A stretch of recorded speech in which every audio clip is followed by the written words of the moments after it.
ഇപ്പോഴിതാ നടൻ കൃഷ്ണകുമാറും കുടുംബവും ബാലിയിലേക്ക് അവധി ആഘോഷിക്കാൻ പോയിരിക്കുകയാണ്. കഴിഞ്ഞ മാസങ്ങളായി തിരഞ്ഞെടുപ്പും മകൾ ദിയയുടെ വിവാഹവുമെല്ലാമായി തിരക്കിലായിരുന്നു കൃഷ്ണകുമാർ. അവസാനമായി കുടുംബസമേതം കൃഷ്ണകുമാർ പോയത് യുകെയിലായിരുന്നു. ക്രിസ്മസ് ലണ്ടനിൽ അടിച്ചുപൊളിച്ചതിൻ്റെ വ്ലോഗുകൾ ഭാര്യ സിന്ധുവും മക്കളെല്ലാവരും പങ്കുവച്ചിരുന്നു. ഇത്തവണത്തെ ട്രിപ്പ് മറ്റൊരു പ്രത്യേകത കൂടിയുണ്ട്. മരുമകൻ അശ്വിനൊപ്പമുള്ള കൃഷ്ണകുമാറിൻ്റെയും കുടുംബത്തിൻ്റെയും ആദ്യ ഇൻ്റർനാഷണൽ ട്രിപ്പ് കൂടിയാണ് ബാലിയിലേക്ക് നടത്തിയത്. ദിയയും അശ്വിനും വിവാഹത്തിന് മുമ്പ് ദുബായിലടക്കം നിരവധി ട്രിപ്പുകൾ പോയിരുന്നു. എന്നാൽ ആ യാത്രകളിൽ ഇരുവരും മാത്രമായിരുന്നു ഉണ്ടായിരുന്നത്. വിവാഹശേഷമുള്ള അശ്വിൻ്റെയും ദിയയുടെയും ആദ്യത്തെ ട്രിപ്പായതിനാൽ ഹണിമൂൺ ബാലിയിലാണോ എന്നും ഇരുവരും ആരാധകർ ചോദിക്കുന്നുണ്ട്. ബഡ്ജറ്റ് ഹോളിഡേയ്സ് എന്ന ട്രാവൽ കമ്പനിയിലാണ് ബാലി ട്രിപ്പിന് വേണ്ട സൗകര്യങ്ങളെല്ലാം തന്നെ കൃഷ്ണകുമാറിനും കുടുംബത്തിനും ചെയ്തു കൊടുത്തത്.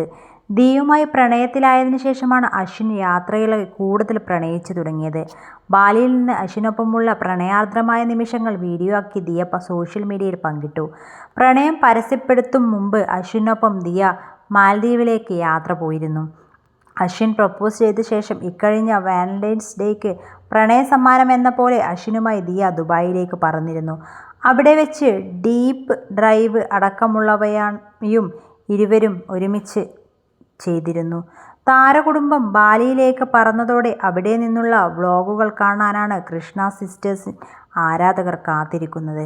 ഇക്കഴിഞ്ഞ സെപ്റ്റംബർ 5-ന് തിരുവനന്തപുരത്ത് വെച്ചായിരുന്നു ദിയയുടെയും അശ്വിൻ്റെയും വിവാഹം നടന്നത്.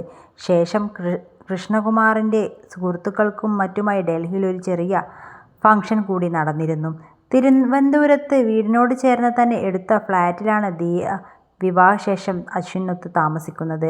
സോഫ്റ്റ്വെയർ എഞ്ചിനീയറായ അശ്വിൻ തിരുവനന്തപുരത്താണ് താമസമെങ്കിലും തമിഴ്നാട്ടിൽ ഏറെയും ബന്ധുക്കളുള്ളത്. വർഷങ്ങളുടെ പരിചയവും സൗഹൃദവും ദിയയും അശ്വിനും തമ്മിലുണ്ട്.